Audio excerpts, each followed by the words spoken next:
रफी की आवाज के साथ जब लता मंगेशकर की आवाज का संगम होता था तब एक तरह का चमत्कार पैदा होता था। जो वादा किया वो निभाना पड़ेगा, रोक आशाओं का दर्पण होगा।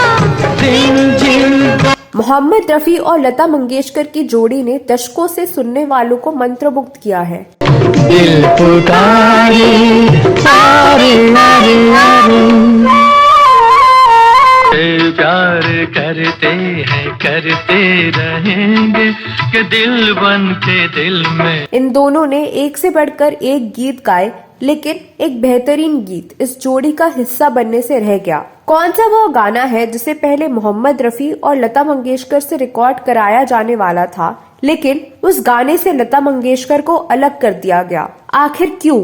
कैसे उस गाने को लेकर ऐसा विवाद हुआ जिसके कारण एक सफल संगीतकार जोड़ी टूट गई? क्या है उस गाने के बनने की कहानी और क्या है उस गाने को लेकर विवाद? इस वीडियो में मैं आपकी दोस्त और होस्ट साची विस्तार से बताने जा रही हूँ। आप बस बने रहिए हमारे साथ।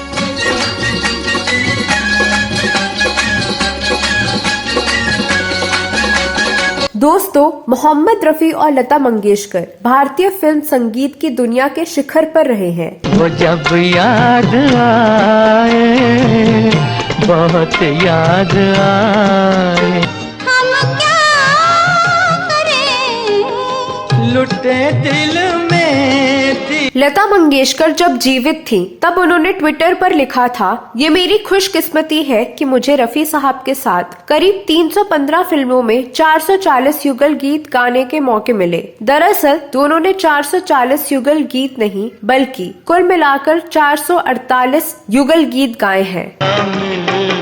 गया होता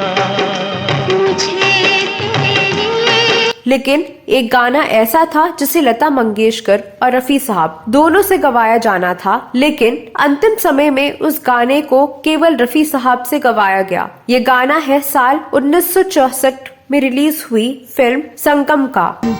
ये मेरा प्रेम पत्र पढ़कर कि तुम नाराज। उस गाने को संगीतबद्ध किया था फिल्म संगीत की दुनिया की सबसे सफल जोड़ी शंकर जयकिशन ने। इस गाने को लिखा था हसरत जयपुरी ने और फिल्म में इस गाने को राजेंद्र कुमार और वैजयंती माला पर फिल्माया गया था। कि तुम मेरी जिंदगी हो, कि तुम मेरी बंदगी। जब फिल्म में इस गाने के पिक्चराइजेशन को देखेंगे तब आपको सहज अंदाजा हो जाएगा कि ये गीत सोलो गीत नहीं था बल्कि युगल गीत था और पर्दे पर इसे राजेंद्र कुमार और वैजयंती माला को गाना था।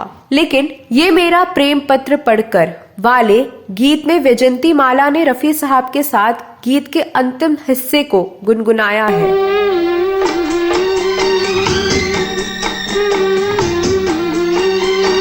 दरअसल निर्देशक राज कपूर और संगीतकार शंकर जयकिशन ने मूल रूप से इस गीत को लता मंगेशकर और रफी साहब के युगल गीत के रूप में संगीतबद्ध किया था। मेरा प्रेम पत्र वाले गीत में लता जी द्वारा गाए गए हिस्से को वैजयंती माला पर फिल्माया जाना था, लेकिन इस गाने से लता मंगेशकर को पूरी तरह से हटा दिया गया और गीत के अंतिम हिस्से को लता मंगेशकर से नहीं बल्कि वैजयंती माला से गवाया गया।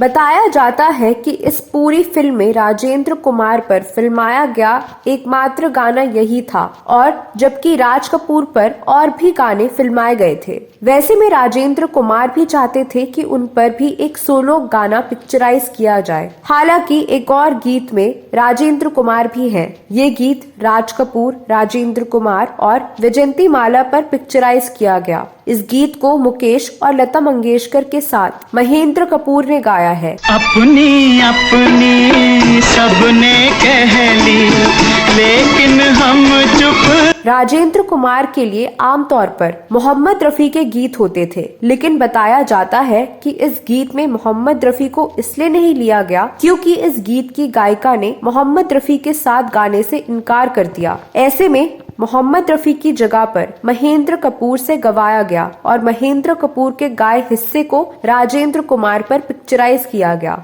खामोशी का ये अफसाना रह जाएगा। माना जाता है कि राज कपूर जी लता मंगेशकर के बहुत बड़े भक्त थे और वह चाहते थे कि मेरा प्रेम पत्र पढ़कर वाला गीत रफी साहब के साथ साथ लता मंगेशकर जी भी गाएं। लेकिन आखिरी समय में इस गीत को केवल रफी साहब से गवा लिया गया और उसे ही फिल्म में रखा गया। गाने की आखिरी लाइन को विजंती माला गुनगुनाती हैं। जूम चैनल के साथ एक इंटरव्यू में लता जी ने कहा था, हाँ, संगम के प्रेम पत्र वाले गीत को मैंने भी गाया था, लेकिन पता नहीं क्या हुआ। आपको बता दें कि प्रेम पत्र वाला गीत राग पहाड़ी पर आधारित है और उस वर्ष के बिनाका गीत माला के दूसरे पैदान पर रहा था। गंगा मैं समझूंगा तुझे, जमुना मैं समझूंगा तुझे। कहते हैं कि जयकिशन ने इस मुखड़े का प्रेम पत्र अपने होने वाली पत्नी पल्लवी को लिखा था और इसी मुखड़े को हसरत जयपुरी ने विस्तार दिया।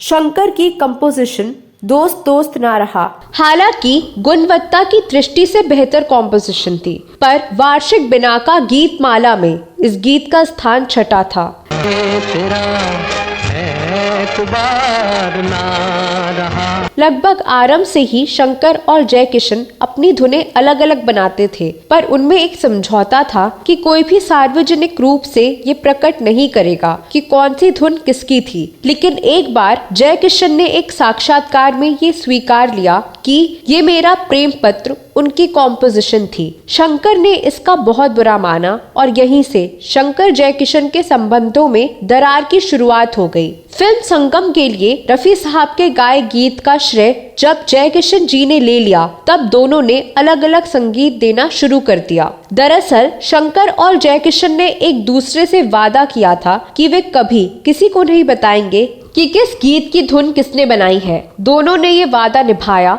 लेकिन रफी साहब के गाए फिल्म संगम के गाने का क्रेडिट लेने के लोभ पर जयकिशन जी काबू नहीं कर पाए। मशहूर सिने पत्रिका फिल्म फेयर के लेख में जयकिशन जी ने बता दिया कि फिल्म संगम के गीत ये मेरा प्रेम पत्र पढ़कर की धुन उन्होंने बनाई है। इस बात से शंकर काफी नाराज भी हुए। इसके बाद से इस जोड़ी में ऐसी दरार आई कि दोनों ने एक साथ संगीत देना बंद कर दिया। बाद में रफी साहब ने दोनों संगीतकारों के बीच के मनमुटाव को दूर करने में महत्वपूर्ण भूमिका निभाई और रफी साहब के प्रयास के कारण दोनों के बीच के मतभेद को कुछ हद तक कम किया जा सका। तो दोस्तों, आप इस बारे में क्या कहना चाहते हैं? कमेंट बॉक्स में जरूर लिखें। ये वीडियो आपको कैसा लगा? इस वीडियो में बस इतना ही। अगले वीडियो में मैं फिर फिल्मों, गीतों और फिल्मी हस्तियों से जुड़ी कोई नई कहानी लेकर आपके सामने हाजिर हो जाऊंगी। तब तक के लिए नमस्कार।